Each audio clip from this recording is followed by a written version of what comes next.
ভগৱন্ত আমাৰ হৃদয়ত কল্পতৰু বৃক্ষৰূপে আছে।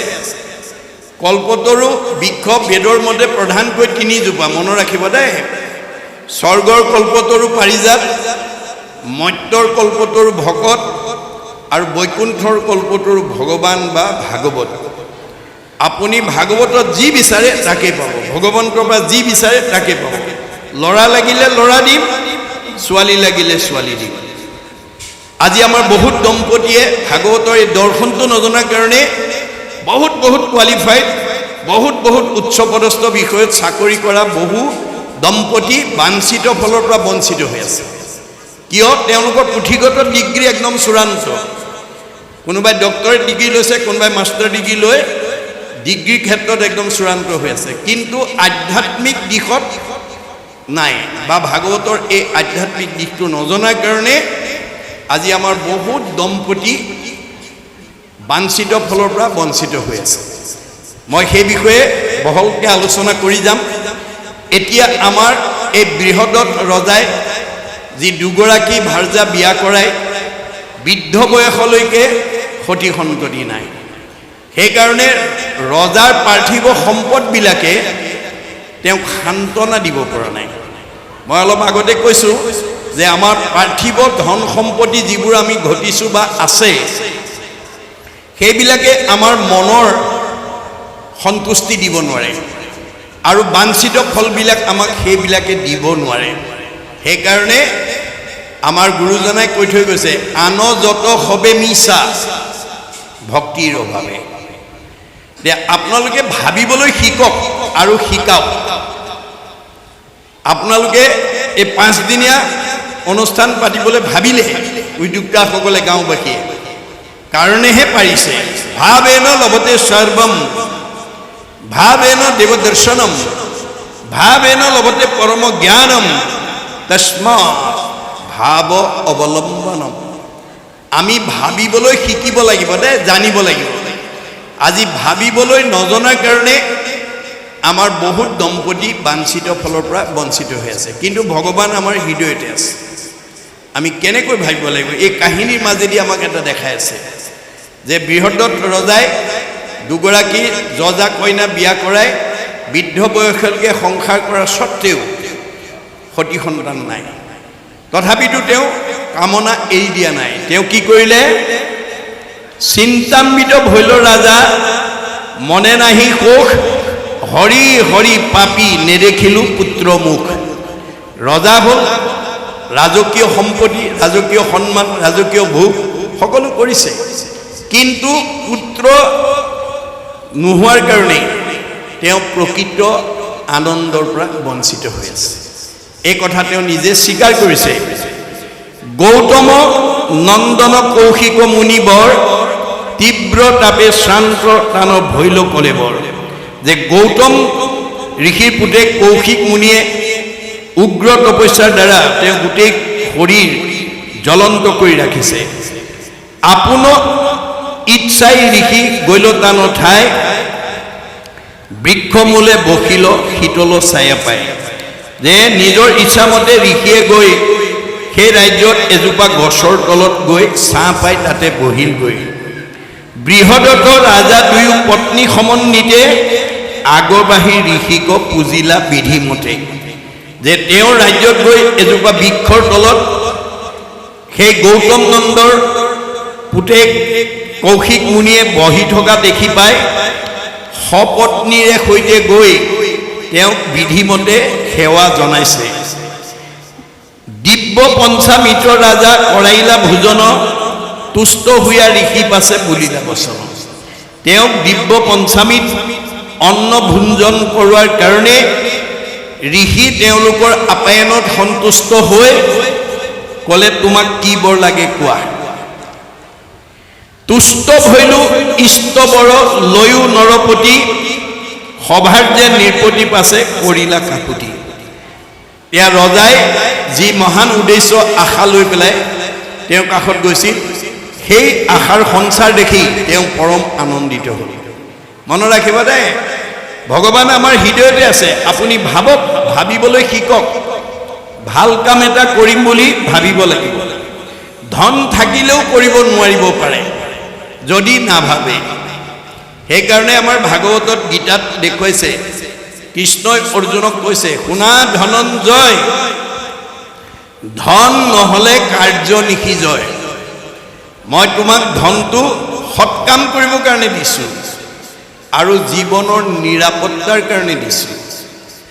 মই দিয়া ধন থাকি যদি তুমি চোৰ ডকাইত উগ্ৰপন্থী বলি হ'ব লগা হয়, মই দিয়া ধন থকাৰ কাৰণে যদি তুমি নিজৰ জীৱনটো আনৰ হাতত এৰি দিব লগা হয়, তেতিয়া তোমাৰ ধন উপাৰ্জনৰ সাৰ্থকতা ক'ত? গতিকে ধন কেনেকৈ উপাৰ্জন কৰিব লাগে, কেনেকৈ ব্যয় কৰিব লাগে, এই বিষয়ে মই ভাগৱতত লিখি থৈ আছোঁ। অৰ্থ আজি বাৰ কিঞ্চিত একো নাহি ফল, যদি নভ জয় হৰি চৰণ কমল। আমি উপাৰ্জন কৰা ধনেৰে যদি আজিৰ দৰে ঈশ্বৰ সেৱা কামত লগাব নোৱাৰোঁ, সেই ধনৰ কোনো মূল্য নাই। কিয়? দুখ কৰি ধন ধান আৰ্জা যত মানে, কৃষ্ণে এৰে যদি তাকো খাইবে আনে। আপুনি ব্যৱসায় বাণিজ্য কৰি হওক, চাকৰি কৰি হওক, বিভিন্ন উপায়েৰে বহুত ধন উপাৰ্জন কৰি বেংকত ফিক্সড ডিপজিট কৰি থ'ব পাৰিব, কিন্তু যিদিনাখন আমাৰ দেহৰ পৰা কৃষ্ণ ওলাই যাব, আত্মা ওলাই যাব, সেইদিনাখন আমি ফিক্সড ডিপজিটৰ ধনখিনি আৰু ভোগ কৰিবলৈ নাপাওঁ। কোনে কৰিব? নমিনীয়ে কৰিব। সেইকাৰণে গুৰুজনে ভাগৱতৰ মাজেদি কৈছে, নিজ হস্তে আৰ্জি যদি উপজগন্নাথ, কিছু ব্যয় কৰি উপ হৰিৰ সেৱা। তুমি জীয়াই থাকোঁতে এই দুখন হাতেৰে যি উপাৰ্জন কৰিছা, তাৰ কিবা এটা অংশ মোৰ কামত দিল খুচিকে ব্যৱহাৰ কৰিবা।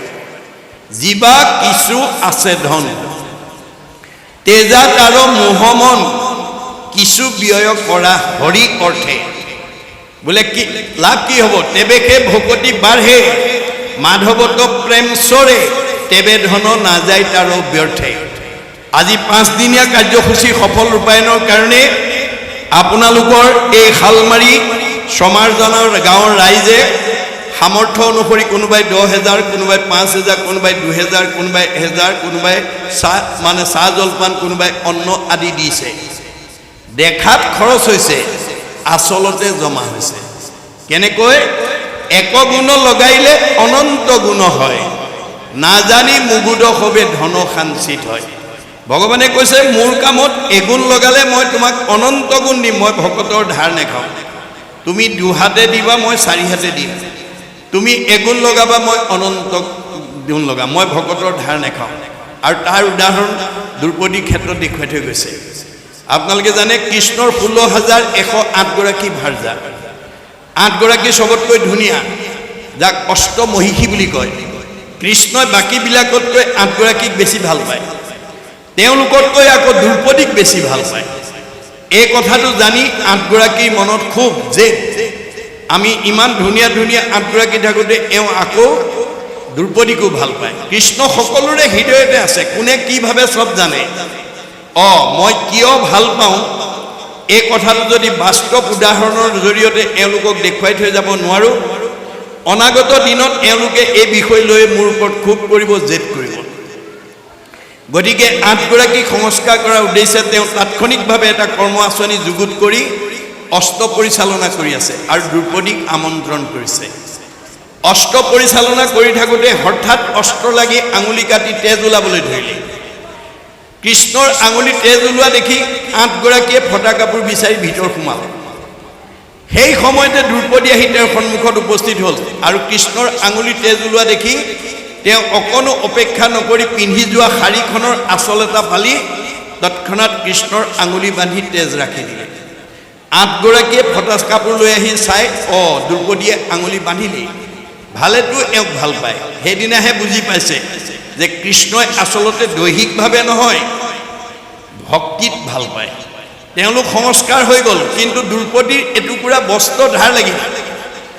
এটুকুৰা বস্ত্ৰৰ ধাৰ তেওঁ অনন্ত বস্ত্ৰৰূপে পৰিশোধ কৰি জগতলৈ নিদৰ্শন এৰি থৈ গৈছে। কোনদিনা? ৰজস্বলা অৱস্থাত যিদিনাখন দুঃশাসনে দ্ৰৌপদীক চুলিত ধৰি আনি ৰাজসভাত বস্ত্ৰহৰণ কৰিছিল, সেইদিনাখন বস্ত্ৰৰ ধাৰ বস্ত্ৰৰে পৰিশোধ কৰি দ্ৰৌপদীক ৰক্ষণাবেক্ষণ দিছিল। দ্ৰৌপদীক যদি দিয়ে, আমাক নিদিব কিয়? এই বিশ্বাস লৈ আমি কাম কৰিব লাগিব। যাৰ কাৰণে দাৰ্শনিক পণ্ডিতে কৈছে, to be faithful to your land, land will be faithful to you. আমি মাটিডৰাক বিশ্বাস কৰি খেতি কৰিবলৈ শিকক। মাটিডৰাই কেতিয়াও বিশ্বাস ভংগ নকৰে। আমি ঈশ্বৰক বিশ্বাস কৰি কৰ্ম কৰিবলৈ শিকক। ৰাখে হৰি মাৰে কোনে, মাৰে হৰি ৰাখে কোনে, হৰিয়ে নাৰাখিলে জৰিয়ে ৰাখিব নোৱাৰে। প্ৰহ্লাদৰ দৰে আমাৰ এই সুদৃঢ় বিশ্বাস আমি ৰাখি কাম কৰি যাব লাগিব। যিটো কথা শুনাৰ লগে লগে প্ৰহ্লাদৰ পিতৃ হিৰণ্যকশিপু জলাজুইত ঘিউ ঢলাৰ দৰে উঠলি উঠিছিল আৰু প্ৰতিবাদ কৰিছিল। কি বুলি? হৰিহি যদি জগতৰ ঈশ কহ তাৰ কোনো উদিশ। হৰিয়েই যদি জগতৰ ঈশ্বৰ হয় ক তোৰ ঈশ্বৰ ক'ত আছে? শুনিয়া প্ৰহ্লাদে বোলয় বাণী ব্যাপকত বিভু প্ৰভু চক্ৰপাণী। মোৰ ভগৱন্ত সমস্ত জগতত বতাহৰ দৰে বায়ুৰ দৰে ব্যাপ্তমান হৈ আছে। সমস্ত জগতে আচন্ত স্বামী স্ফটিকৰ স্তম্ভে দেখোঁ আমি। পকা খুঁটাটোলৈকে আঙুলিয়াই দিলে। যিটো প্ৰহ্লাদৰ কাৰণে সম্ভৱ হিৰণ্যকশিপুৰ কাৰণে অসম্ভৱ। পকা খুঁটাত তোৰ ঈশ্বৰ আছে, পকা খুঁটাত আছে। মাৰি দিলে গদা, ওলাই গ'ল। কেনেকৈ? আমাৰ বেদত কৈছে যত্ৰ অপায় অস্তি তত্ৰ উপায়মপি অস্তি। য'ত অপায় থাকে ভগৱন্তই ভকতক ৰক্ষণাবেক্ষণ দিবৰ কাৰণে তাতেই উপায়ৰ ব্যৱস্থা কৰে। অপায়টো কি আছিল? প্ৰহ্লাদৰ পিতৃ হিৰণ্যকশিপুৱে ভাতৃবধি প্ৰতিশোধ বৰাহৰূপী ভগৱন্তৰ ওপৰত ল'বৰ কাৰণে আকাশ চাই ঊৰ্ধ্ববাহু হুই থাকিলা ভূমিক অংগুষ্টে চুই। ভৰিৰ আঙুলিত ভৰ দি সূৰ্যলৈ চাই জতাৰ দীপিতি দেখন্তই ত্ৰাস প্ৰলয়ৰ সূৰ্য যেন প্ৰকাশ। প্ৰলয় সূৰ্যৰ দৰে জটাত জ্বলি উঠিছিল। ব্ৰহ্মাক চিন্তিয়া আশা মনত বহি গ'ল দিব্য বৰিশত। হাজাৰ হাজাৰ বছৰ পাৰ কৰিছে, ব্ৰহ্মাক একান্ত মনে চিন্তি আছে। ঢাকিল তনু উই মাটি তুলি শৰীৰৰ মাংস খাইলা সমূলি। তেওঁৰ মাংস উয়ে খাই পেলালে। গজিল টাংক ঢাকি বেৰুজ্ঝা তথাপি কটাক্ষ নাহি কেটা। গছ গজি গৈছে গাত, তথাপি ভূক্ষেপ নাই। ব্ৰহ্মা আহি সঞ্জীৱনী ছটিয়াই জীৱন্ত কৰি ক'লে বৎস তুমি ইমান কঠোৰ তপস্যা কিয় কৰিছা? প্ৰভু তুমি যদি মোৰ প্ৰতি সন্তুষ্ট হৈছা মোক অমৰ বৰ দিয়া। এতিয়া ব্ৰহ্মাই ক'লে বৎস অমৰ বৰ দিব পৰা অধিকাৰ ভগৱন্তৰ বাদে আমাৰ দেৱতাৰ হাতত নাই। তাৰ বাদে কি লাগে কোৱা? হিৰণ্যকশিপুৱে পৰোক্ষভাৱে ব্ৰহ্মাৰ পৰা অমৰ বৰি লৈ ল'লে। কি বুলি ক'লে? তেনেহ'লে তোমাৰ সৃষ্টিৰ তলৈকৰ প্ৰাণীৰ হাতত মোৰ মৃত্যু হ'ব নালাগিব। দিনতো মাৰিব নোৱাৰিব, ৰাতিও মাৰিব নোৱাৰিব, বাহিৰতো মাৰিব নোৱাৰিব, ভিতৰতো মাৰিব নোৱাৰিব। দিনতো মাৰিব নোৱাৰিব, ৰাতিও মাৰিব নোৱাৰিব, অস্ত্ৰই মাৰিব নোৱাৰিব, শস্ত্ৰই মাৰিব নোৱাৰিব, আকাশতো মাৰিব নোৱাৰিব, পাতালতো মাৰিব নোৱাৰিব। সেই বৰটোকে দিয়া। ব্ৰহ্মা হোলা ভাই মোলা তথাস্তু বুলি দি দিলে। দিয়াৰ লগে লগে হিৰণ্যকশিপুৱে প্ৰকাণ্ডে অমৰ বৰ ল'লে। স্বৰ্গমধ্য পাতালৰ প্ৰাণী ব্ৰহ্মাৰ সৃষ্ট। ব্ৰহ্মাৰ সৃষ্টিৰ প্ৰাণীয়ে যদি মাৰিব নোৱাৰে তেওঁক মাৰিব কোনে? তাতে তেওঁ উপায় উলিয়ালে। এফাল মানুহ এফাল সিংহ। যিটো প্ৰাণী ব্ৰহ্মাই তেতিয়ালৈকে সৃষ্টি কৰা নাই। ব্ৰহ্মাৰ সৃষ্টিৰ বাহিৰৰ প্ৰাণী হৈ পেলাই তেওঁ আৱিৰ্ভাৱ হ'ল। দিনতো মৰা নাই, ৰাতিও মৰা নাই, সন্ধ্যা সময়ত মাৰিছে। বাহিৰতো মৰা নাই, ভিতৰতো মৰা নাই, পানী পোতাত মাৰিছে। আকাশতো মৰা নাই, পাতালতো মৰা নাই, কৰঙনৰ ওপৰত তুলি মাৰিছে। অস্ত্ৰই মৰা নাই, শস্ত্ৰই মাৰিছে, নখেৰে বিদাৰি মাৰিছে। আপোনালোকে মনত ৰাখিব, আপোনালোক ভগৱন্তৰ ভকত হওক, ল'ৰা ছোৱালীকেইটাক ভকত কৰক, সমাজখনক ভকত কৰক। ভগৱন্তই আপোনাক কেতিয়াও বিপদত পৰিবলৈ নিদিয়ে। এয়া হৈছে ভাগৱতৰ মত, বেদৰ মত, যে আমি প্ৰথম ভগৱন্তৰ প্ৰিয় হ'বলৈ হ'লে নিজে ভকত হ'ব লাগিব। সমস্ত বিপদৰ পৰা পৰিয়ালটোক মুক্ত কৰিবলৈ পৰিয়ালটোক ভকত কৰিব লাগিব, সমাজখন ভকত কৰিব লাগিব। কাৰণ ভগৱন্তৰ বৈশিষ্ট্য কি? তেওঁ নিজতকৈও ভকতক ভাল পায়। এই কথাটো যাবৰ সময়ত উদ্ধৱক কৈ থৈ গৈছে। উদ্ধৱ, ব্ৰহ্মা হৰ হলায়ুধ লক্ষ্মী প্ৰিয় জায়া। মই ব্ৰহ্মাকো ভাল পাওঁ, দাদা বলভদ্ৰকো ভাল পাওঁ, শিৱকো ভাল পাওঁ। এওঁলোক তিনিজনতকৈ মোৰ ভাৰ্যা লক্ষীক মই বেছি ভাল পাওঁ। লক্ষীতকৈও পৰম সুন্দৰ মোৰ দেখাইটো কায়া। মোৰ নিজৰ ভাৰ্যাজনীতকৈও মোৰ নিজৰ দেহটোক মই বেছি ভাল পাওঁ।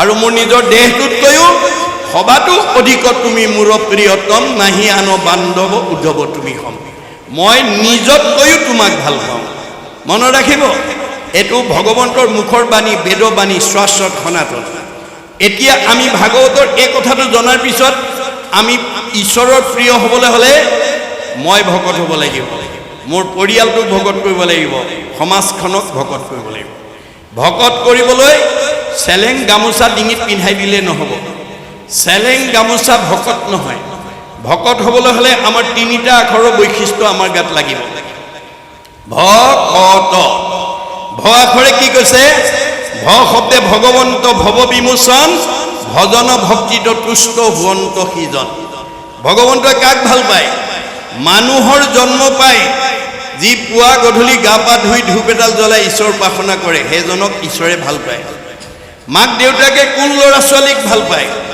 যি ল'ৰা ছোৱালীয়ে মাক বাপেকক শ্ৰদ্ধা কৰে ভক্তি কৰে মৰম কৰে আদৰ কৰে সন্মান কৰে কথা শুনে ভাগ বচন মানে দিহা পৰামৰ্শ মতে চলে হেতু সন্তান সকলো মাক বাপেকৰ মৰমৰ সন্তান হৈ যদি মাক বাপেকক শ্ৰদ্ধা নকৰে ভক্তি নকৰে মৰম নকৰে আদৰ নকৰে কথা নুশুনে মানে হাক বচন না মানে দিহা পৰামৰ্শ মতে নচলে হেতু সন্তান কোনো পিতৃ মাতৃৰ মৰমৰ হ'ব নোৱাৰে এটো যেনেকৈ বাস্তৱ সত্য আমি কাৰ সন্তান আমাক ভাগৱতে কৈছে যিজনৰ তৃপ্তিত তুষ্ট হ'ব দেও জানিবা সিজন পিতৃ একক কৃষ্ণ দেও আমাৰ সকলোৰে পিতৃ কৃষ্ণ আমি তেওঁৰে সন্তান এতিয়া আমি তেওঁৰ সন্তান হৈ ৰাতিপুৱা গধূলি গা পা ধুই পৰিয়ালৰ ল'ৰা ছোৱালীবিলাকে বা নিজে আপুনি ঈশ্বৰ উপাসনা কৰিছেনে নাই ঈশ্বৰৰ নাম লৈছেনে নাই তাৰ ওপৰতহে আপোনাক কিমান ভাল পাব কিমান বেয়া পাব কিমান উন্নতি কৰিব কিমান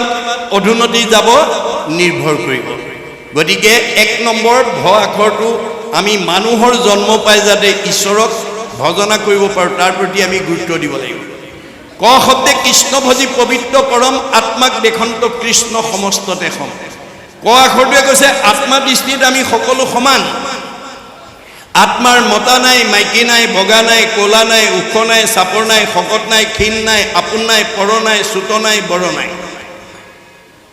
এইবিলাক দেহ ধৰ্মহে গতিকে আমি দেহ ধৰ্ম এৰি আত্মা ধৰ্ম ল'ব লাগিব আত্মাৰ সকলোতে সমান গুৰি পৰুৱাত যিমান হাতীটোতো সিমান কেঁচুৱা ল'ৰাত যিমান বুঢ়া মানুহতো সিমান দেহৰহে কেঁচুৱা বুঢ়া আছে দেহৰহে ডাঙৰ সৰু আছে আত্মাৰ নাই আত্মা কেনেকৈ আছে ঋগ্বেদত কৈছে কে সাগ্ৰ শতভাগস্য শতাংশ সাদিশাত্মক জীৱ সূক্ষ্ম অৰূপ অয়ং সংখ্যাতিটো হিচিৎকন আমাৰ দেহত পৰম ব্ৰহ্মৰ অংশ কিমান পৰিমাণে আছে বুলি যদি কোনোবাই প্ৰশ্ন কৰে আমি ঋগ্বেদক দোহাই দি ক'ব লাগিব চুলিৰ আগ এডাল 10,000 ভাগ কৰি এভাগ ল'লে যিমান সূক্ষ্ম অণু হয় সিমান সূক্ষ্ম অনুৰূপে গুৰি পৰুৱাত যিমান হাতীটোতো সিমান বুঢ়া মানুহত যিমান কেঁচুৱা ল'ৰাটো সিমান দেহৰহে কেঁচুৱা বুঢ়া আছে দেহৰহে ডাঙৰ সৰু আছে আত্মাৰ নাই এই কথাটো যিদিনাখন আমাৰ হৃদয়ত উপলব্ধি হ'ব সেইদিনাখন আমি জীৱন্ত মুক্ত হ'ম মনত ৰাখিব বিষ্ণুময় দেখে যিটো সমস্ত জগত জীৱন্ততে মুক্ত সিটো অচিৰকালত আজি আমাৰ ক আখৰৰ অভিজ্ঞতা নোহোৱাৰ কাৰণে ক আখৰৰ জ্ঞান নথকাৰ কাৰণে বহুত পৰিয়ালৰ শাহুৱেকে বোৱাৰীয়েকক অন্তৰত আঘাত পোৱাকৈ কথা কয় আৰু বোৱাৰীয়েকক নিজৰ ছোৱালী বুলি নাভাবে এওঁ আমুকৰ জীয়েক বুলি ভাবে অৰ্থাৎ দেহ ধৰ্ম লৈ আছে বহুত বোৱাৰীয়ে শাহুৱেকৰ অন্তৰত আঘাত পোৱাকৈ কথা কয় শাহুৱেকক নিজৰ মা বুলি নাভাবে কিয় তেওঁ দেহ ধৰ্ম লৈ আছে এওঁ আমুকৰহে মা মোৰ মা নহয় যিদিনালৈকে আপোনালোকে দেহ ধৰ্ম লৈ থাকিব দেহ মানে মায়া অজ্ঞান আন্ধাৰ অনিত্য অশ্বাশ্বত গতিকে দেহ ধৰ্ম যেতিয়ালৈকে আমি লৈ থাকিম এই তিনিটা লেয়াৰৰ তলত ঘূৰি থাকিব লাগিব দেই মনত ৰাখিব পুনৰপি জনমম পুনৰপি মৰণম পুনৰপি জনমম পুনৰপি মৰণম যাৰ কাৰণে আমাৰ কেতিয়াবা কিছুমান শাহুৱে লগৰজনীক গৈ কয়গৈ বুইছা মই আজি বোৱাৰীক ঠিকছে দি দিছোঁ একদম হৃদয়লৈকে ভেজাই দিছোঁ কেতিয়াবা আকৌ বোৱাৰীয়েকেও শাহুৱেকক তেনেকৈ অন্তৰত আঘাত দি লগৰজনীক কয়গৈ মই আজি শাহুক একদম ঠিককৈ দি দিছোঁ হৃদয়লৈকে ভেজাই দিছোঁ। ভগৱানে কৈছে কাক দিছা? চবতে দেখোন ময়ে আছোঁ। যত দেখা ভূত প্ৰাণী সবাহাকে বিষ্ণুমানী, হিংসা এৰি কৰা উপকাৰ। চবতে দেখোন ময়ে আছোঁ। শাহুৰৰ দেহতো ময়ে আছোঁ, বোৱাৰীৰ দেহতো ময়ে আছোঁ। মোকে দুখ দিবা, মোকে আঘাত দিবা, মোকে অন্যায় কৰিবা, মোকে ঠগিবা, মোৰে সীমা ঠেলিবা, আৰু মই তোমাক ভালে ৰাখিব লাগে। ভাগৱত পঢ়ি এইবিলাক স্বভাৱ এৰিবা। বেয়া এৰি ভাল ল'বৰ কাৰণে ভাগৱত শুনিবলৈ আহিব লাগে। যিদিনাখন শাহুৱেকে আত্মাত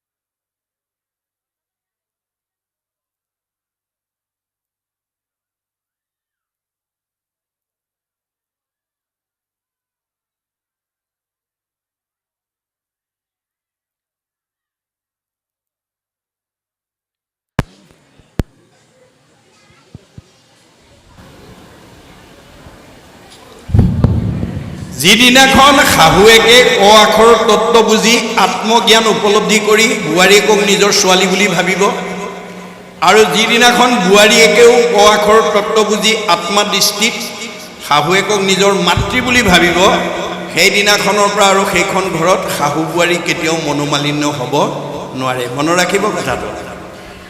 ত শব্দে তৰণৰ উপায়ী শৰণ, হৃদয় মধ্যত দেখে কৃষ্ণৰ চৰণ। ভগৱন্ত আমাৰ সমস্তৰে হৃদয়তে আছে। সমস্ত ভূতৰে মই আছোঁ হৃদয়ত, তত্ত্ব নাপায় মোক বিচাৰে বাহিৰত। আজি আমাৰ বহুতে হৃদয়ৰ কৃষ্ণক এৰি বাহিৰত বিচাৰি ফুৰিছে, তপ জপ যাগ যজ্ঞ হোম ব্ৰতৰ দ্বাৰা। কিন্তু গুৰুজনে কৈছে তুমি সি কেৱলে সঁচা, মিছা হবে আন, জানি জ্ঞানী গণে কৰে হৃদয়তে ধ্যান। আমাৰ হৃদয়তে ভগৱন্ত আছে, আমাৰ মনৰ কামনা পূৰণ কৰিবৰ কাৰণে আছে। গতিকে আমি হৃদয়ৰ কৃষ্ণক এৰি যাতে বাহিৰত বিচাৰিব লগা নহয়, তেতিয়াহ'লে আমাৰ বুকৰ পৰা কৃষ্ণ বহুত দূৰ আঁতৰি যাব। মাধৱদেৱে কৈছে কৰ্মত বিশ্বাস যাৰ, হিয়াত থাকন্ত হৰি, অতিশয় দূৰহুন্ত তাৰ, দূৰতো বিদূৰহুন্ত তাৰ। আমি যদি হৃদয়ৰ কৃষ্ণক চিনি নাপাই বাহিৰত বিচাৰি ফুৰোঁ, আমাৰ অৱস্থা যশোদাৰ দৰে হ'ব, দ্ৰৌপদীৰ দৰে হ'ব। দ্ৰৌপদীৰ বস্ত্ৰহৰণ কৰাৰ সময়ত তেওঁ প্ৰথমতে লজ্জানত অৱস্থাৰ পৰা নিজক বচাবৰ কাৰণে নিজৰ শক্তি প্ৰয়োগ কৰিছিলে। অৱশেষত যেতিয়া তেওঁ বিফল হৈ গ'ল, কৃষ্ণলৈ মনত পৰিলে, কৃষ্ণই আমাক সকলো বিপদৰ পৰা উদ্ধাৰ কৰিছে, আজি মোক এই বিপদৰ পৰা উদ্ধাৰ কৰিব। এই বুলি মাতোতে গণ্ডগোল লগাই দিলে। কি বুলি মাতিলে? হে দ্বাৰকাপতি, হে যদুপতি, হে মথুৰাপতি, সোনকালে আহা, দুঃশাসনে মোক এতিয়া ৰাজসভাত লজ্জানত কৰিব। হে দ্বাৰকাপতি, হে যদুপতি, হে মথুৰাপতি, সোনকালে আহা, মোক এতিয়া দুঃশাসনে ৰাজসভাত লজ্জানত কৰিব। চিঞৰি আছে, অহা নাই। অৱশেষত তেওঁ মনত পৰিল, তেওঁতো মোৰ হৃদয়তে আছে, মোৰতো হৃদয়তে আছে। তেতিয়া তেওঁ ক'লে, হে হৃদয়ানন্দ, তুমি ৰক্ষা নকৰিলে মোক ৰক্ষা কৰোঁতা নাই। তেতিয়া মুখৰ আগত ধমককে কৃষ্ণ ওলাই গ'ল। দ্ৰৌপদীয়ে দাবী কৰিছে, তোমাক ইমান চিঞৰি আছোঁ, তুমি অহা নাই, তোমাৰ গাতহে দুখ। তুমি দ্বাৰকাপতি বুলি কৈছা, মই দ্বাৰকালৈ দৌৰ মাৰিছোঁ। মথুৰাপতি বুলি কৈছা, মথুৰা পাইছোঁগৈ। যদুপতি বুলি কৈছা, যদুগণৰ ওচৰ পাইছোঁগৈ। তুমি যদি বহু আগতে হৃদয়ানন্দ ক'লাহেঁতেন, বহুত আগতে মোক পালাহেঁতেন। আজি আমাৰ অৱস্থা সেইটো হৈ আছে। মনত ৰাখিব কথাটো। আমাৰ হৃদয়তে কৃষ্ণ আছে, কিন্তু বাহিৰত বিচাৰি ফুৰিছে। এতিয়া এই বৃহদ্ৰথে সেই চিন্তা কৰাৰ লগে লগে ভগৱন্তই তেওঁক পুত্ৰ হোৱাৰ এটা পৰিৱেশ দি দিলে। কাৰণ ভাবিছে তেওঁ সকলো সময়তে বিভিন্ন কঠোৰ তপস্যা কৰিছে, কি লাগে? ল'ৰা এটা লাগে বা পুত্ৰ লাগে, নহ'লে ৰজা হোৱাৰ কোনো সাৰ্থকতা নহ'ব। যাৰ কাৰণে তেওঁ এই সুবিধাটো পাই গৈছে। যেতিয়া তেওঁ ক'লে, দুষ্ট ভৈলা ইটো বৰ লৈয়া নৰপতি, সবাৰ যে নিপতি পাছে কৰিলা কাকুতি। তুমি এতিয়া মোৰ পৰা বৰ লৈ পেলাই তুমি যোৱা অপুত্ৰক ৰাজা মই সোণা তপু ধন ৰাজ্য এৰি চলিবাক খোজো তপুধন যে মই অপুত্ৰক হোৱাৰ কাৰণে মই ৰাজ্য এৰি গুচি যাবৰ কাৰণে মই মনস্থ কৰিছোঁ কি কৰয় ৰাজ্য সুখ ঐশ্বৰ্য সকল অপুত্ৰক প্ৰাণী ভৰিলে জীৱন নিষ্ফল ধন টকা পইচা গাড়ী মটৰ পকা ঘৰ দুৱাৰে কি হ'ব যদি মোৰ পুত্ৰই নাই মোৰ সেই সম্পত্তি কোনে ভোগ কৰিব এয়া হৈছে বৃহদত্ত ৰজাৰ মনৰ বেদনা যিবোৰ বেদনাত আমিও বহুতে ভুগি আছোঁ কিন্তু আপুনি ল'ৰা বিচাৰিলে ল'ৰা দিব ছোৱালী বিচাৰিলে ছোৱালী দিব এয়া হৈছে ভগৱানৰ মত বাণী